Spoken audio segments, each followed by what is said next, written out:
सह्याद्रीचे ते रौद्र कडे, आजूबाजूच्या त्या भयंकर खोल दऱ्या आणि घनदाट जंगल, याचा परिणाम काय झाला?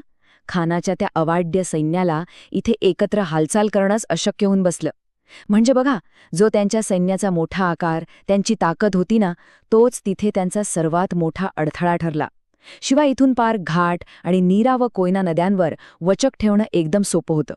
तिसरा भाग म्हणजे या किल्ल्याची वास्तुरचना, जो खऱ्या अर्थाने एक अचूक आणि जीवघेणा सापडाच होता. आता हे थोडं लक्ष देऊ नये का? किल्ल्याची रचनाच अशी दुहेरी होती. वरचा किल्ला चक्क 1180 मीटर उंचीवर, तिथून सभोवतालच्या संपूर्ण प्रदेशावर अगदी गरुडासारखी नजर ठेवता यायची. आणि खालचा किल्ला, तो डोंगर उतारावर असा काही बेमालूमपणे बांधलाय, ज्यात सैन्याची झटपट हालचाल करण्यासाठी अनेक गुप्त आणि सुटकेचे मार्ग होते. म्हणजे एका बाजूने कडक पहारा आणि दुसऱ्या बाजूने वेगवान हल्ला. काय भन्नाट कॉम्बिनेशन आहे ना? आमच्या मराठी माती चॅनेलला आताच सबस्क्राईब करा आणि नवीन व्हिडिओची नोटिफिकेशन सर्वात आधी मिळवण्यासाठी बेल आयकॉन नक्की दाबा. धन्यवाद.